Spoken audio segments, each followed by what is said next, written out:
Unmute these mics, and then because I only got that one that's muted to yeah. Okay, so that just cuts Yeah. everything That last out. album, you really put it out there. He wrote it in on a song. We actually saw him right here. Really? Who? I've seen him in concert. I saw him in Kansas City. Yeah, we went to the club. That was before everything all went down. Well, we were just saying, how does it feel to say you didn't do it? No, like people like no. Right here. You all good, man? Hey, my brother, I'm Steve. Well, Hey, nice to meet you, sir. you go Yes, to sir. Yes, right How you doing? You're right. Kansas City.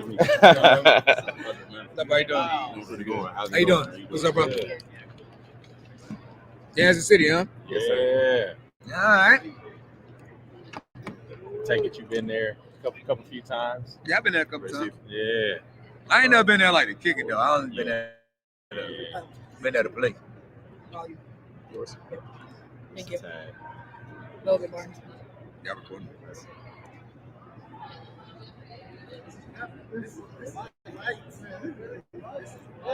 Back here live on the W Show. We're here, Los Angeles. We've been bringing you guests back to back. We have another guest that's joining us, Mr. Torrey Smith, retired two-time Super Bowl champion. I said that correctly, two-time Super Bowl champion, Torrey Smith.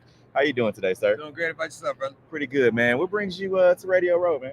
You know, I'm on Radio Row now. I'm actually doing media, so I'm on the opposite side of the fence since I retired. So I started off over there in Syria.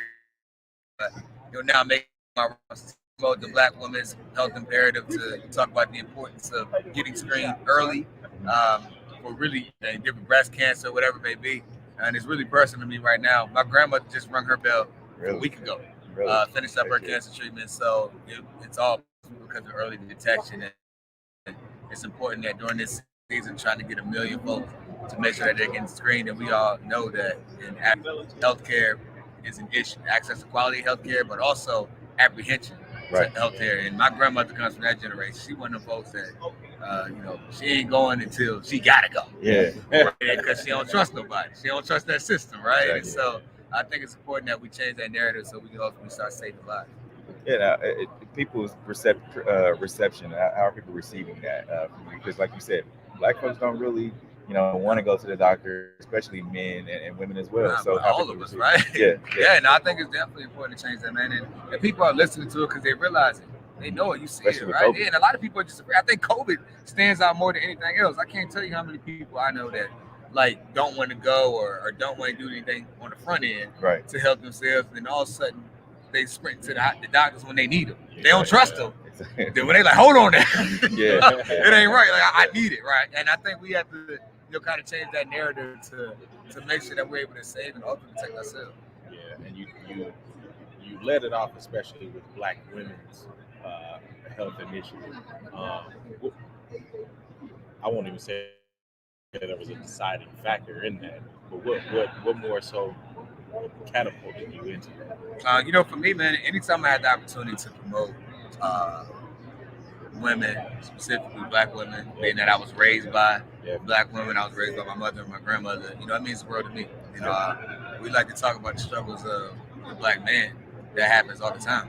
But the person that struggles the most in this country is the Black women. Yeah. And so I don't think we really acknowledge that enough. So anytime I have the opportunity to be a voice and advocate for that, I'm definitely on the front line. And it sounds like you're pretty close with your family. Oldest of 7. Oldest of 7, yeah. Tell us a little bit about that. Yeah, man. I'm the oldest of 7. I was raised by my mother and my grandma. Like I said, it was rough for us, due to the choice being in a very abusive marriage early on. So, for us, that was it changed the dynamics of it. So for me, even purposes, right? Like I wouldn't change the way anything. Well, I wish I could change it. She wasn't abused, but in terms of the way our life was, being involved with the criminal justice system, and him in and out of jail, moved a lot. We've been in shelter. We've been, 16, probably living in over 20 different places between, rooms and different people, places, and the whole nine, right? So, it just kind of helped me paint the picture for who I wanted to be. How did that motivate you to get to the point? I think it just shaped everything, right? So, so it's on, when you're going through a struggle and you live in certain places, like, it's two ways you can look at it. You can look and you can say, all right, man, this is what it is.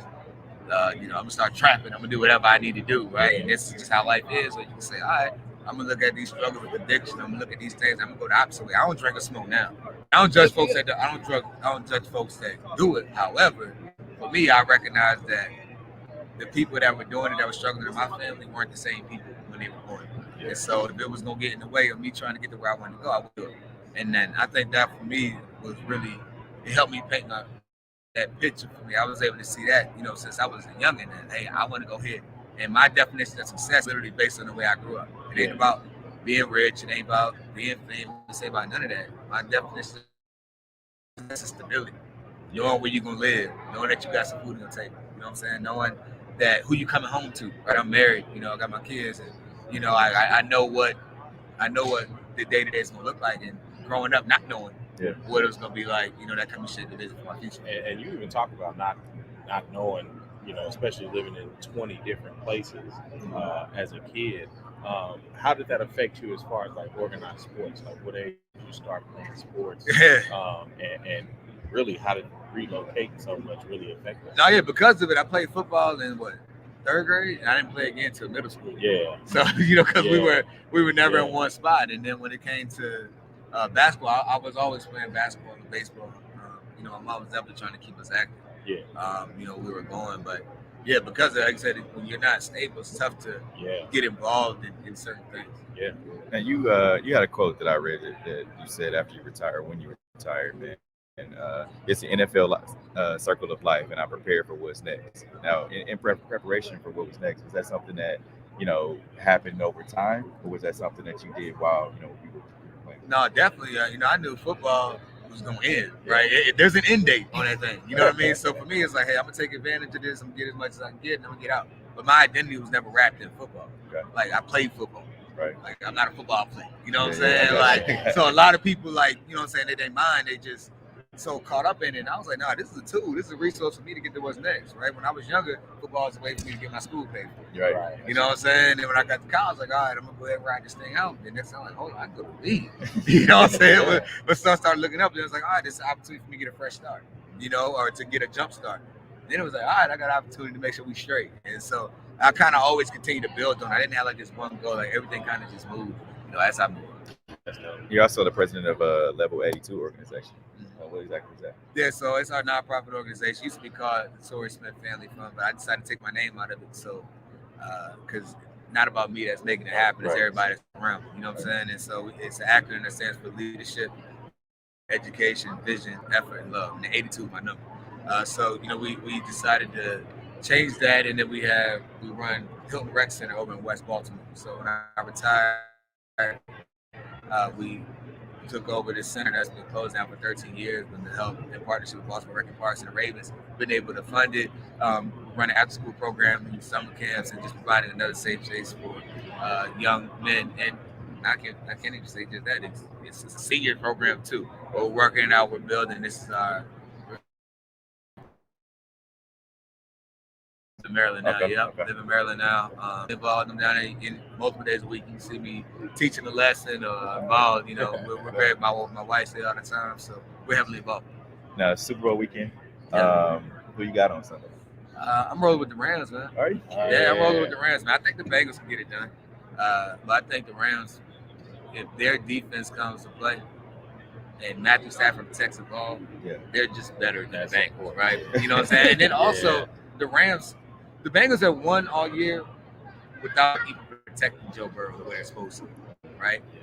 They ain't had to deal with Von Miller, Aaron Donald. You know what I'm saying? Like these cats different over there. You know what I'm saying? So I feel like they kind of play like they're supposed to. They should be able to take care of it. Absolutely, man. So plug your information. How can people find you? Yeah, you can find me at Torrey Smith WR on everything, but you can also check out the Black Women's Health Imperative at bwhi.org, or you can just type in Black Women's Health Imperative online and go ahead and find it. But it's important to get screened. Black men do the same thing. We got our own thing, especially the older you get now. We got to get all kinds of testing. I ain't looking forward to doing, but the older we get. I turned 40 in a couple of months. So you already know what I'm talking about. It's coming, man. So, it's coming. I know even for myself, like that's certain type of cancers run in the men in my family. So I got to start getting screened earlier. So I'm practicing what I'm preaching right now, but it's for us to protect our people. Tori, we appreciate you, brother. Appreciate you. Yeah.